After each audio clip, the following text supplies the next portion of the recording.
Hello दोस्तों, जय श्री राधे श्याम, जय श्री सीताराम। तो दोस्तों, स्वागत है आपका हमारे चैनल हिंदी कहानी वर्ल्ड में। और आज की कहानी का शीर्षक होने वाला है किन्नर चुड़ैल। कहानी बहुत मज़ेदार और थोड़ी सी हॉरर होने वाली है, तो अंत तक जरूर देखें। चैनल पर नए आए हैं तो सब्सक्राइब कर लें। गोरखपुर नाम का एक गांव हुआ करता था। उस गांव में ज्यादा लोग नहीं रहते थे। उस गांव में एक गर्भवती विधवा औरत रहती थी। उस औरत का नाम कमला था। कमला अपने घर में अकेली रहती थी।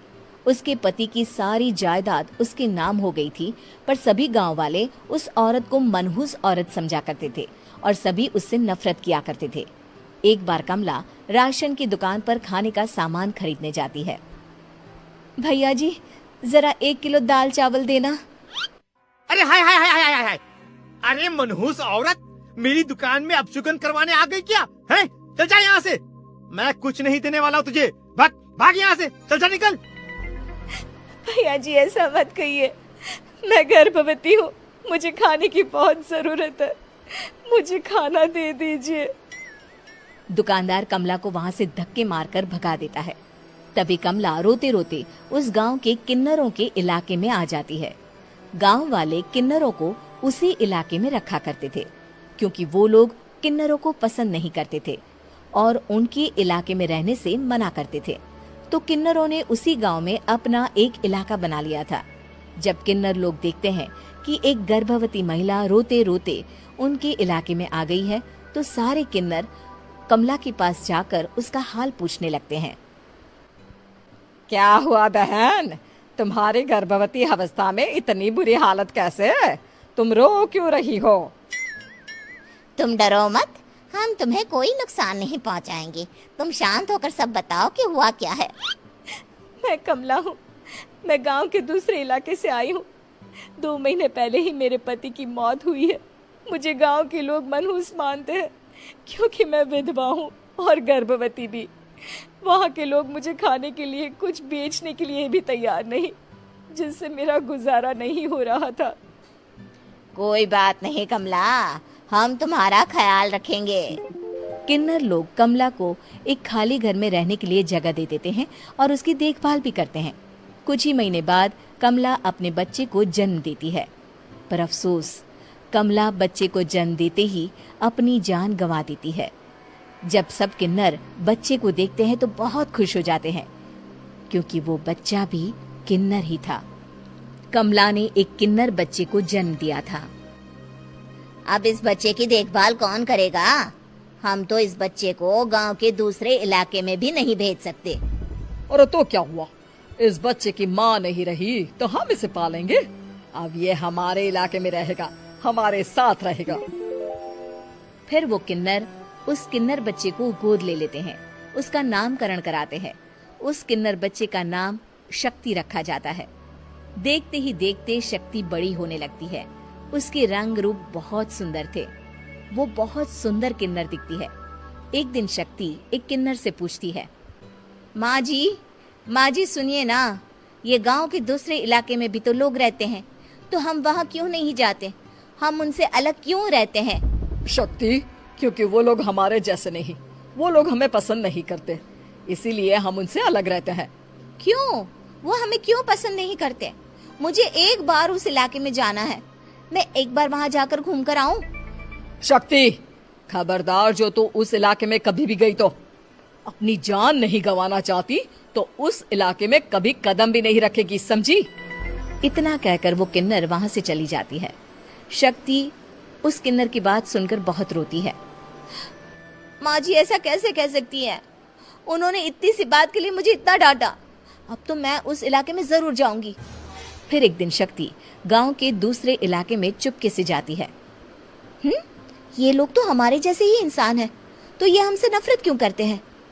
जब शक्ति उस इलाके में पहुंचती है तो गांव के सारे आदमी उसके रूप से मोहित हो जाते हैं। वो लोग ये अंदाजा नहीं लगा पाते कि वो किन्नर है। शक्ति की सुंदरता देखकर सारे गांव वाले उसकी तारीफ करने लगते हैं। तभी गांव का चक्कर लगाने गांव के जमींदार का बेटा हर्ष वहां पहुंचता है। हर्ष भी दिखने में बहुत सुंदर होता है। जब हर्ष ने शक्ति को देखा तो वो भी उससे मोहित हो गया, और जब शक्ति की नजर हर्ष पर पड़ी तो वो हर्ष को देखकर मोहित हो गई। आपको पहले कभी इस गांव में देखा नहीं। इस गांव में आप नए हैं क्या? जी नहीं, वो मैं बस तभी शक्ति बोलते बोलते रुक जाती है और मन में सोचने लगती है, अगर मैंने इनको बता दिया कि मैं दूसरे इलाके से आई हूँ तो वो समझ जाएंगे कि मैं किन्नर हूँ, इसलिए मुझे इनसे झूठ ही बोलना पड़ेगा। शक्ति हर्ष को कहती है, जी हाँ, मैं इस गांव में नई आई हूँ, यहाँ अकेली रहती हूँ। वैसे आप कौन है? आप भी इसी गांव में रहते हैं? जी हाँ, मैं इस गांव के जमींदार का बेटा हूँ। आपको किसी भी चीज की जरूरत पड़े तो आप मुझे बता देना, मुझे अच्छा लगेगा। ऐसे ही शक्ति और हर्ष एक दूसरे से रोज मिलने लगते। वो दोनों अपने प्यार का इजहार करने एक दूसरे से मिलने जाते हैं। तभी शक्ति का पीछा करते करते एक किन्नर वहां आ जाती है। शक्ति, मैं तुमसे बहुत प्यार करता हूँ। मैं तुमसे शादी करना चाहता हूँ। क्या तुम मुझसे शादी करोगी? हाँ हर्ष, मैं तुमसे शादी करूंगी, पर मैं तुमको अपने बारे में एक सच्चाई बताना चाहती हूँ जो मैंने तुमसे छुपा कर रखी है।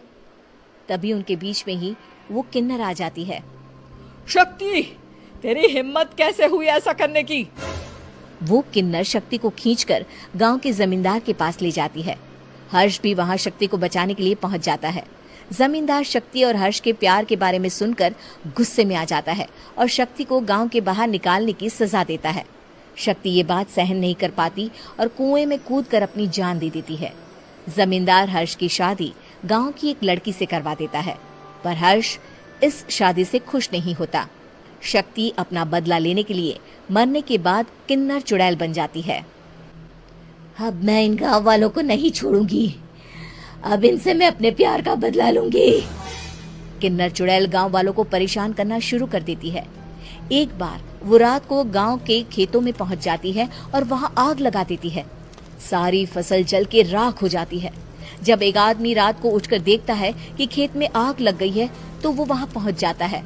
वो देखता है कि खेतों के बीचों बीच एक किन्नर चुड़ैल खड़ी है और वहां खड़े होकर ताली बजा रही है। गांव वाला किन्नर चुड़ैल को देखकर बेहोश हो जाता है। जब सुबह उस आदमी को होश आता है तो वो सीधा जमींदार के पास जाता है। अरे जमींदार साहब, अरे वो किन्नर चुड़ैल ने मेरी सारी फसल जला दी। अब मैं क्या करूंगा? क्या होगा मेरा? जमींदार चुड़ैल किन्नर का नाम सुनते ही सब कुछ समझ जाता है। अब वो बहुत डर जाता है। उसी रात को जब जमींदार डर के मारे अपने कमरे में सो नहीं पाता, तभी वहां अचानक से किन्नर चुड़ैल आ जाती है। किन्नर चुड़ैल जोर जोर से जमींदार के आगे खड़ी होकर हंसने लगती है और ताली बजाने लगती है। जमींदार उस डरावनी किन्नर चुड़ैल को देखकर बहुत डर जाता है। तूने मेरे साथ बहुत बुरा किया, अब मैं तुझे जान से मार दूंगी। नहीं नहीं नहीं नहीं, नहीं। मुझे माफ कर दो, मुझे मत मारो। मैं कभी ऐसा दोबारा नहीं करूंगा। अब तुम जो बोलोगी वही मैं करूंगा। ठीक है, मैं चाहती हूँ कि किन्नर इलाका गांव के इलाके से जुड़े और गांव का कोई भी आदमी किन्नर समाज से द्वेष ना करे, उससे नफरत ना करे, नहीं तो मैं सारे गांव को मार दूंगी। और तुम गांव में एक नया कानून बनाओ कि अगर किसी ने भी किन्नर समाज को हानि पहुंचाने की कोशिश भी करी या इनसे भेदभाव करने की भी कोशिश करी तो उनको कड़ी से कड़ी सजा मिलेगी। हाँ हाँ हाँ हाँ, मैं ऐसा ही करूंगा। तुम जो बोलोगी वो मैं करूंगा, पर मुझे जाने दो प्लीज। तब वो किन्नर चुड़ैल वहां से चली जाती है। गांव का जमींदार किन्नर चुड़ैल का कहा मानते हुए दोनों इलाकों को एक कर देता है और नया कानून भी लागू कर देता है। तब से वहां किन्नर समाज और बाकी गांव वाले शांतिपूर्वक रहने लगते हैं। तो दोस्तों, कहानी आपको कैसी लगी? लाइक, शेयर, कमेंट करके जरूर बताएं और इस तरीके की और कहानियां देखने के लिए हमारे चैनल को सब्सक्राइब भी कर लें। मिलता हूं मैं आपसे अगली कहानी में, तब तक के लिए राधे राधे।